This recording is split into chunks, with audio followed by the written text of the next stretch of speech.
Good morning. I've been gone for 2 days. I haven't really been feeling good, and I've been around people a lot lately at work, so I think someone got me under the weather. Or it could be the weather changing, and then now my baby's going through it too, so the fun of this season begins. But let's get right into it. God, I ask that you deliver this message to the intended receiver and and continue to watch over all that are believers. I got a message that I was supposed to deliver like months, weeks, days, years, hours ago. And before I get into my reading, I wanted to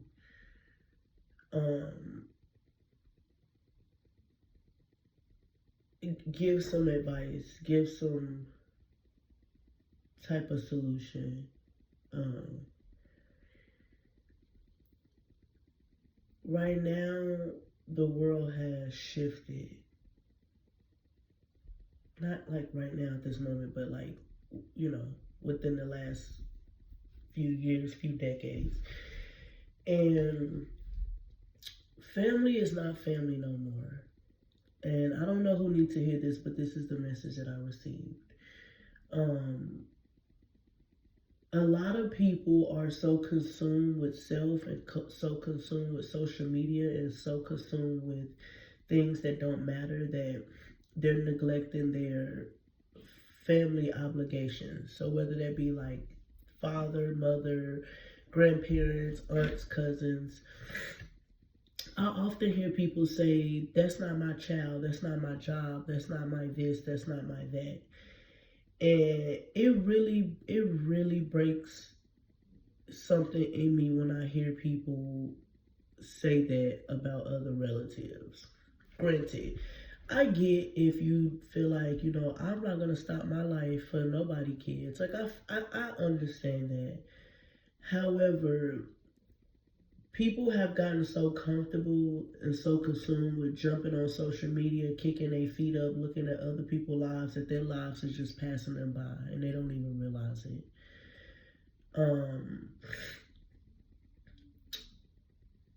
It really saddens me that, and don't get me wrong, if you're one of those people, I'm not judging you. This is strictly for the people who don't have support. Have support, but don't have support. You can't think that you can live like that and then be blessed by the higher power. It's not gonna work that way. The world, people make excuses and say, oh, I'm tired, I'm this, I'm that, I'm that. You're tired because you're consuming yourself with things that don't matter, like food, fast food, social media, drugs, alcohol. And don't get me wrong, hey, you need to wind down, you need some wine, you need a beer, you need a blunt, you need to wind down, that's fine. But to be consumed so much that you much rather do that than to build your village is sickening. It's a mental illness. I don't know what kind of mental illness it is because I'm not a, licensed psychiatrist, but just understand that these people, I know it hurts, and a lot of people don't have that support and don't have that village, and me, myself, being one of them. And it used to hurt. It used to hurt. And when I say used to, I'm so serious. It used to hurt. It doesn't even bother me anymore. Like, I've come to realize that some people are very selfish. Some people are very, it goes beyond not knowing. Because once you bring kids in this world, you have to understand that you potentially could be a grandparent. And you can't sit here and, oh, I don't want to do that. I don't want to this. I don't want to that. Or you don't even, some people don't even say it. They just show it. And I get you feeling like, you don't want to be tied down to certain stuff. But this really is for the people who know. Like, you got people who would say, call me if you need me. And that's just to feed their own ego. Because they know that you need them. But yet they want you to need them so that later down the line they can say, well, I did this when you called. Well, I did that. Well, I did that. And that's not okay.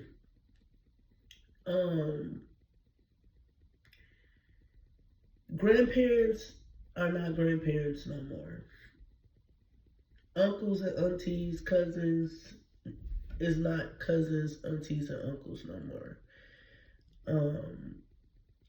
You shouldn't have to beg nobody to be a support or to be a village. To me, a village is, you don't have to ask, I know. But then I also have to realize that if someone didn't raise their own kids, there's no way in hell they're going to be able to recognize when you need help. There's no way. I know I see a lot of people say, well, back in the day, my grandparents and my aunts and uncles and cousins used to raise me. That's very much true. If you didn't have your kids most of the time and you had them some of the time, you did not raise them. You did not raise them. And you have people so wrapped up within themselves that they don't even understand that.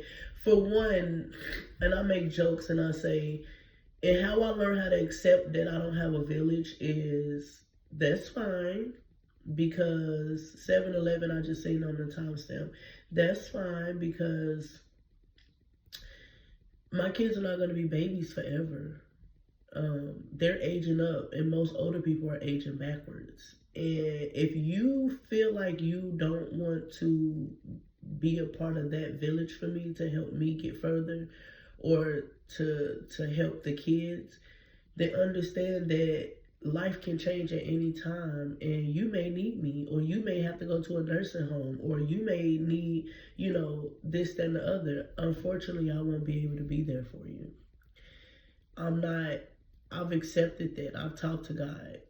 I'm not a fool, and I'm not going to break my back and neck for people whenever they get older, or whenever something happened and they need me, when they fix their mouth to or show me that, it meant nothing. And I hear people say how some races stick together, and it's very much true. It's very much true. Some races do stick together better than others. And I've seen that firsthand. I do hair and I do tarot readings. And I have family members and relatives and associates who will pay someone else to do their hair. And I do good work, and I'm cheap. And really, I hardly ever even charge my people. And they'll go pay a tarot reader to lie to them, or a tarot reader to satisfy their ego. Because I'm going to tell you the truth. I'm not going to sugarcoat it. I'm not going to be like, oh yeah, you're going to find love, and knowing that you need all this healing. Like, why would I do that? So I've accepted that that's who you are and I'm who I am. And I don't have to accept that. I accepted that I don't have to accept that. So if you don't have support, build a community of support. And that's exactly what I've done over the last really years, but like I've really been in it within like the last 6-7 months. I've been building my own community to where it doesn't even really seem like I don't have nobody. My kids are very self-aware. They're very intelligent. I've been talking to them like how I talk their whole life.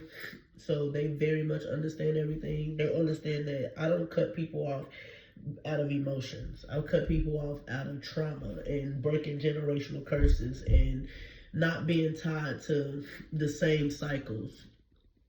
I never really ask people to do things for me because I'm a go-getter. I'm self-sufficient. I don't really need help. It's just always my kids. Like, again, I got so many stories, but I'm not even gonna get to that. But yeah, I don't know who needs to hear that, but it's okay.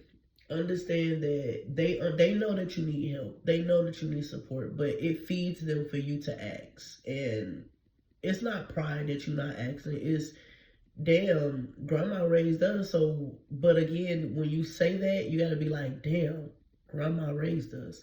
So a real parent, a real people who haven't raised their kids really don't know the struggle of actually raising your kids every single day. Not being able to drop them off at grandma for weeks and months, not sending them to live with other people. I'm talking about day in, day out. Those type of people would never understand, so of course they're not going to do it because they were so ready to get out of motherhood that grandmother, auntie, uncles, cousins, I'm not doing that. Shit, I escaped that sentence. It's like prison for them. It's like a chore for them. And people like that, you just have to, where are these nets be coming from? People like that, you have to just pray for and just move on. And sometimes you have to let family go. Like, you have to look at family as just relatives, distant relatives. It's okay. You don't have to be, trust me, you're not going to miss anything. You're definitely not going to miss anything. But you'll hurt yourself more by trying to keep yourself attached to those type of energies. Again, I don't hang with women who don't take care of their kids. I don't associate with men who don't take care of their kids. I don't. Again, you got some grandmothers that be like, I'm not finna be with all that drama and all that extra stuff, but if you need me, I got you, cool. But you got most that just don't want to be grandparents. And usually those are like the between 36 and maybe 55 years old. And I'm only saying 36 because some women have their kids young. So, you know, I can understand they want to live their life. But, hey, you got to accept that decision that you made. You know, you laid down and you had them kids young. So what did you expect? If you didn't shape them and mold them to learn or to know to not have kids at a young age, then you have to accept what comes with them. But you'll be digging your own self up in the grave, and you'll be blocking your own blessing by trying to be malicious, you know? And I just, 1313 is what I just seen. I just want you to know that build your own village, build your own community. It doesn't have to be with the relatives that you know, because usually those are the ones that cause trauma and drama anyway. And you don't want your kids around that. Granted, I know you can't trust your children with everybody, but they have, you know, play places. They have, you know, communities that you can, you know, reach out to people, start a, you know, group on Facebook, or, you know, screen people. You can screen them. If you're serious, like I am, I'll do background checks on people. I'll pay for it. You don't have to pay for it. I'll pay for it. If you don't have nothing to hide and you want to be a part of, you know, my kids and I want to be a part of your kids, I'm willing to do a background check too, you know, just so we can both be comfortable, because this world is not what it used to be. It's always been bad, but it's worse now. And I just had to get that off my chest. I got so much more to say, but I don't want to get into that. I just want you to know that it's time to build your own community. It's time to let the relatives go, let the hurt go, accept what you cannot change. They don't want to be grandparents. They don't want to be grandparents. That's fine. But when that nursing home call, or when it's time to go to that nursing home, let them go. Don't feel bad when they don't have nowhere to go. And life just passed them up. Hey, that's on you. I sat here, I raised my kids, I raised my sisters and brothers, or my nieces, or my nephews, or whatever the case may be, and I did what I was supposed to do. So, no, I'm not doing that. You know, family members end up having babies, and they, didn't know what it was like to be a parent, and now they need that support. Hey, that's on you. Like, don't feel bad, because nobody felt bad when you was, trying to grasp for air. And people were always like, I didn't know, and you didn't say nothing. Come on now. Come on now. I said something several times, but you chose to listen with hurt ears instead of understanding ears. So, yeah, definitely. I don't know. I was supposed to deliver that message. I'm so sorry. And I got these are so good. These little Vicks lotion thingies, Kleenex. But yes, I'm gonna start my reading on the next one, because this one's pretty long, and I will have to probably do like a 5-minute reading. So I'm gonna do a different video with the reading, but I just want to say that, don't be so hung up on not having that support, not having that village. A lot of people, too, they see you in a 2-parent household, and I don't know if it's jealousy or if it's just, oh, you don't need help, it's 2 people in the house. When I was a kid, when I was growing up, I was a single woman. I was a single mother. Let's stop with the single mother stuff. You wasn't a single mother. To me, you was not a single mother if you had men and they just choose not to help. You was just a fool. You wasn't a single mother if you had government assistance. Now, you may have been a single woman. Now, I used to call myself a single woman, but I never was a single mother. I don't really ever remember being a single mother, but a small portion of my, mother being a mother. Most of the time, I reached out for, whether it was, help from the system, help from, my older coworkers that looked at me as like a daughter, or help from, my kids' family members, something like that. So you're not a single mother, and a lot of people try to, and I'm not shaming those who are, but a lot of people that I know try to hide behind, I was a single mother, and it's like, no, you was not. You wasn't a single mother. You was just a single woman. That was it. You single mother, you had no help, you had no man around. You had a man around, you had several men around. They just wasn't following your program. You didn't hold them up to a standard of, you came in for me and this kids come with it. You was just looking out for self, so that's how you ended up where you were. And again, I'm not shaming nobody, but it's just the reality of it. I'm a single father. It's a lot of single fathers, and you're not a single father. You just choose to be bitter, and you don't want to involve the mother in there. So now you choose to do everything like, oh, you're not a single father. Your single father has no type of support, no help. He's getting out of the mud. He's making ends meet, maybe struggling, doing what he got to do. And I hear people like, oh, it's times where I didn't eat, when I was a young mother. That's because you mismanaged your food stamps. That's because you did not know how to shop and you did not know how to cook. Because there's no way that you can have a house full of junk and a house full of snacks and you was missing meals. That don't even sound right. It doesn't even go together. But whatever makes people feel better, again, you just gotta let people go. So I am gonna do a reading on the next video, but I kind of want to get that little small piece out. Bye.